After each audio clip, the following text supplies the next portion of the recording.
Isang residential area ang nasunog sa Port Area, Maynila kaninang madaling araw. Narito ang unang balita live ni Victoria Tulad. Victoria.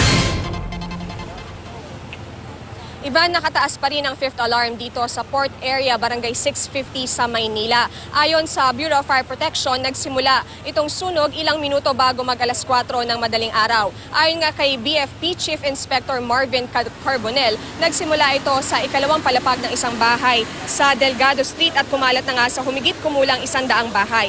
Pero hindi pa raw tukoy ang pinagmula ng sunog. Ayaw pa rin magpakilala ng may-ari ng bahay. Isa raw sa mga posibleng dahilan ay faulty electrical wiring na siyang pinagmulan din ng mga nagdaang sunog sa lugar. Nasa 200 pamilya raw ang naapektuhan ngayon. Mabuti na lang at wala namang naitalang casualty. Bukod sa mga bahay ay nasunog din ang ilang tendahan. Sabi ng isang tendero na ating nakausap, nasa 100,000 pesos ang nawala sa kanyang paninda. Sa kabuuan, ayon sa BFP, aabot sa 2 million pesos ang halaga ng mga nasirang ari-arian. Maluwag naman daw ang kalsada kaya madaling nakapasok ang mahigit 40 truck ng bumbero. Sadyang mabilis lang ang pagkalat ng apoy dahil gawa sa light materials ang mga bahay at tindahan. Katunayan, ilang minuto lamang pagkatapos mag-alas 4 na madaling araw ay itinaas na ang ika-4 na alarma. Sa ngayon ay maliit na lamang ang apoy pero hindi pa rin inaalis ang 5th alarm dahil nais magsiguro ng mga bumbero na hindi na muling kakalat ang apoy.